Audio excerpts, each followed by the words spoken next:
এরে সন্তান, আমি বাবা হইয়া তোমাকে এত কঠিন শাস্তির মধ্যে নিতেও আমার বড় মায়া হইতেছে। সন্তান রে, এখনো সময় আছে, আমাদের আগের ধর্মে ফিরে আসো, তোমাকে আমরা ছেড়া দিব, তোমাকে কিন্তু এত কঠিন শাস্তির আওতায় আমরা তোমাকে নিয়ে যাব না। বাবা এই কথা ডাইকা ডাইকা বলি। সন্তান বেলাল কয়, আব্বা আপনি আমাকে মেরে ফেলেন, আমার ভিতর থেকে আমার হাড্ডি আর গোশত, আমার হাড্ডি থেকে গোশতগুলো আলাদা করতে পারবেন ওই আল্লাহর জাতু জালালের কসম, কিন্তু আমার দিল থেকে আমার মাওলারে আলাদা করতে পারবেন না। আপনি আমার হাড্ডি থেকে মাংসগুলো আলাদা করতে পারবেন আব্বা, কিন্তু আমার কলিজা থেকে আমার মাওলাকে সরাইতে পারবেন না। কালিম সিদ্দিকী বলতেছেন, আমি সর্বপ্রথম তাকে ওযু করাইলাম, তাকে ওযু করাইয়া পবিত্র বানাইলাম, পবিত্র বানাইয়া আমি তাকে আমার সামনে বসাইলাম। ওই যুবকটাকে আমি কালিম সিদ্দিকী, আমি তাকে ভালো করে কালিমাটা পড়াইলাম, আমি তাকে কালিমা পড়াইয়া তাকে মুসলমানের খাতার ভিতর আমি তার নাম লেখাইলাম। তাকে মুসলমান বানানোর পর তার নামটা তো পরিবর্তন করতে হবে, করতে হবে কিনা? আমি তার নামটা দেওয়ার জন্য চিন্তা করলাম, তার নামটা কি দেওয়া যায়, কি দেওয়া যায়। এই চিন্তা করলাম কি নাম দিব। হঠাৎ তার চেহারার ভিতর তাকায়া আমার মনে হয়ে গেছে তার গায়ের রংটাও তো কালো, তার গায়ের রংটাও কালো।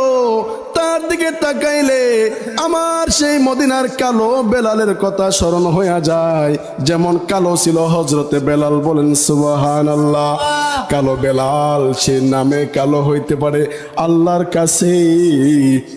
কাছে চেহারার সৌন্দর্যের কোনো দাম নাই, আল্লাহর কাছে কলবের সৌন্দর্যের বড় দাম।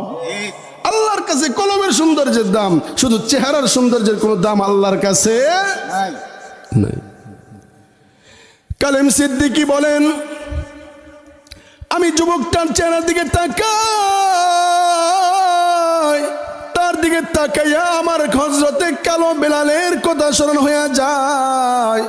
কালো বেলালের কথা মনে হয়ে যাওয়ার সাথে সাথে আমি চিন্তা করলাম তার নামটাও আমি হযরতে বিলালি লিখে, আমি তার নামটাও বিলাল লিখে দিব, যেহেতু তার সাথে চেহারারও বিলালের কিছু গুণের মিল আছে। সেও বিধর্মীয়, বেলাল ও কালিমা পয়ড়া মুসলমান হয়েছে। এই বেলাল ও কালিমা পয়ড়া মুসলমান হয়েছে।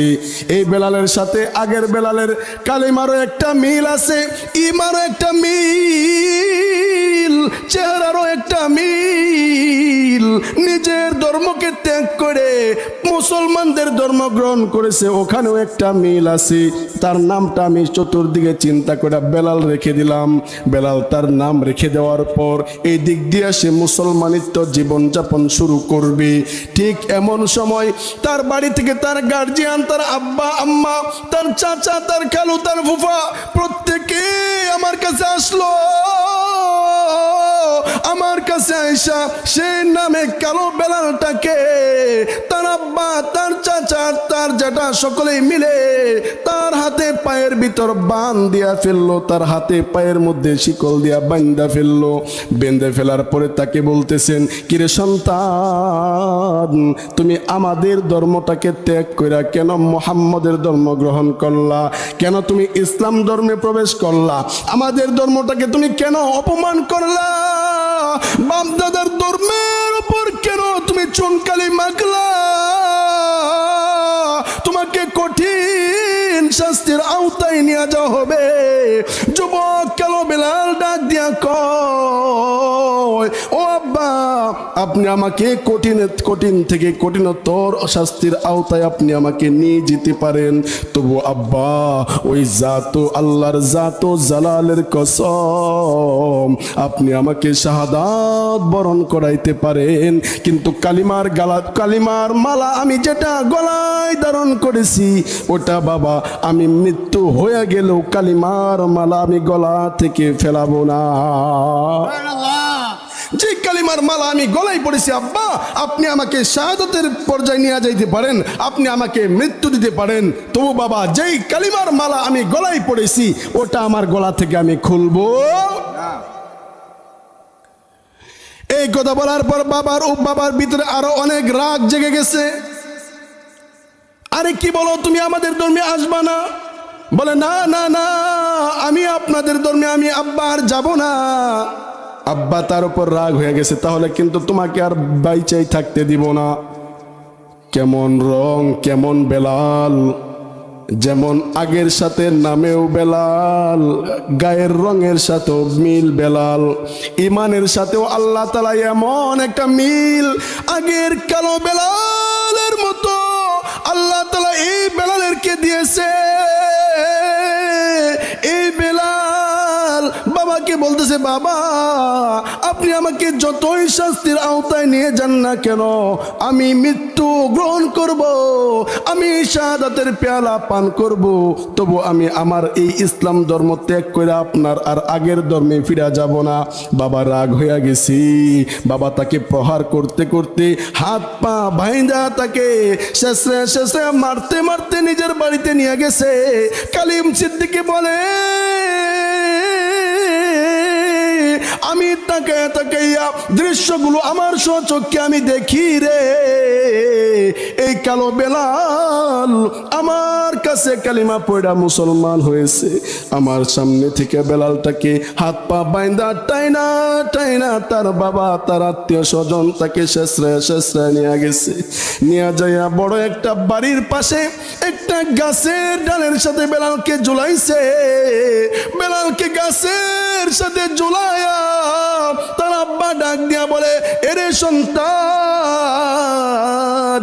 এখনো সময় আছে, আবাব দাদার আগের ধর্মের ভিতরে ফিরে আসো, নয়তোবা কিন্তু তোমাকে অনেক কঠিন শাস্তি এখানে তোমাকে দেওয়া হবে, তোমাকে কিন্তু মৃত্যুদণ্ড দেওয়া হবে।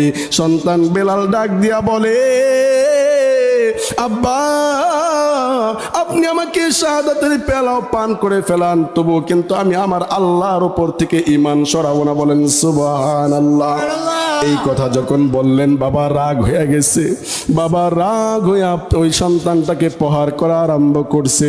প্রহার করতে করতে সন্তানের গায়ের মধ্য থেকে একটা দাঁড়ালো চাকু দিয়া হাড্ডি থেকে গোশতগুলো আলাদা করা শুরু করেছে।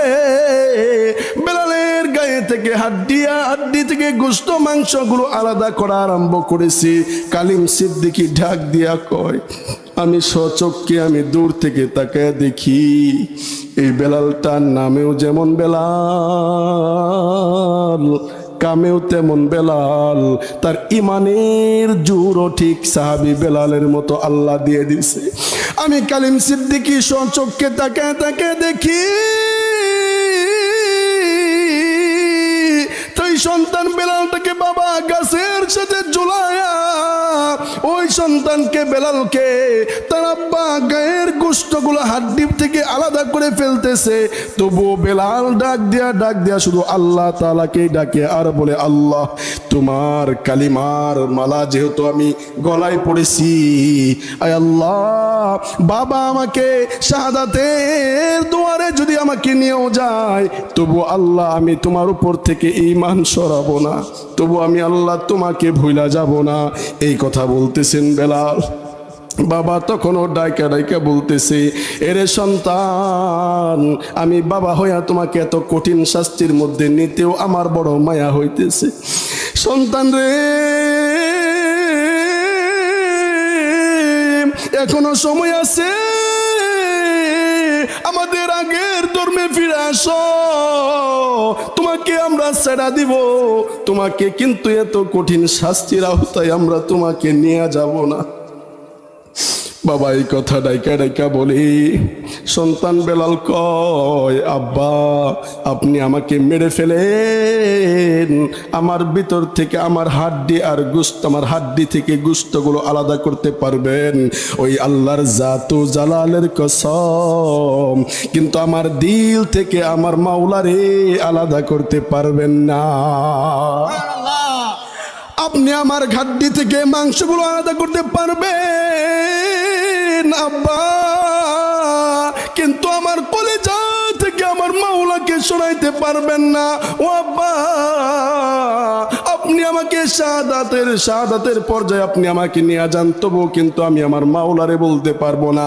বাবা বুঝে ফেলছি এই সন্তানকে আর ইসলাম থেকে ফেরানো সম্ভব না, কিন্তু বাঁচায়ও রাখা যাবে না। এই কথা বইলা বান্দাকে, ওই সন্তানকে কঠিন আগুনের ভিতর দগ্ধ করার জন্য বাবা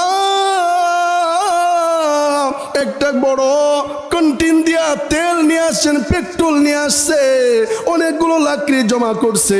লাকড়ি জমা করে পেট্রোল মাইরা আগুন ধরে বলতেছে, সন্তান এখনো সময় আছে রে, আমাদের ধর্মে ফিরে আসো, আর না হয় তোমাকে কিন্তু আগুনে দগ্ধ করা হবে। সন্তান ডাক দিয়া কয়, আব্বা এই 10 মিনিট যাবত আগুন ধরায়া আপনি আমাকে ভিতর থেকে কালিমাটা সরাই দিতে বলতেছেন, আপনি তো জানেন না আব্বা আমার মালিক আরশের মালিক আল্লাহ, যে জাহান্নামের আগুন ধরাইছে ওই আগুন 10 মিনিট যেমন ধরাই নাই, ওই আগুনটাকে আমার আল্লাহ 3 দিন 3 রাত্র পর্যন্ত আমার আল্লাহ জাহান্নামের আগুন ধরাইছে। এটা দুনিয়ার 3 দিন 3 রাত্র নয়, এটা দুনিয়ার 3 দিন 3 রাত্র নয়, দুনিয়ার জমিনের 1000 বছর আর জান্নাতের পরকালের 1 দিন। দুনিয়ার জমিনের 1000 বছর আর পরকালের 1 দিন, এমন কইরা 3 দিন পর্যন্ত আমার আরশের মালিক আল্লাহ যেই জাহান্নামের আগুন জ্বালাইছে ওই জাহান্নামের আগুনের ভিতর আমাকে আল্লাহ ফেলাইয়া দিবে। ও আমার আব্বা, আপনি দুনিয়ার আগুন থেকে, দুনিয়ার আগুন আপনি আমাকে ভয় দেখান, এই 10 মিনিটের ভিতর আগুন ধরাইয়া আপনি আমাকে ভয় দেখেন, আগুনে ফেলাইয়া দিবেন। আব্বা দুনিয়ার আগুনে জ্বলতে রাজি আছি, আমার আল্লাহর দেওয়া জাহান্নামের আগুনে আমি জ্বলতে রাজি না, আমি জাহান্নামের আগুনে জ্বলবো না। আপনি জানেন আব্বা জাহান্নামের আগুন কেমন? ওয়াকুদুহান নাস ওয়াল হিজারা, ওই জাহান্নামের আগুন কত ভয়ঙ্কর। আল্লাহ তাআলা জাহান্নামের আগুন জ্বালাবে মানুষ এবং পাথর দিয়া। আল্লাহ জাহান্নামের আগুন কি দিয়া ধরাবে? মানুষ এবং পাথর দিয়ে আল্লাহ তাআলা জাহান্নামের আগুন ধরাবে। আল্লাহ তাআলা মানুষ এবং পাথর দিয়া যদি জাহান্নামের আগুন ধরায়, চিন্তা করে দেখেন না, দুনিয়ার মতো লাকড়ি দিয়া কিন্তু ধরাবে না।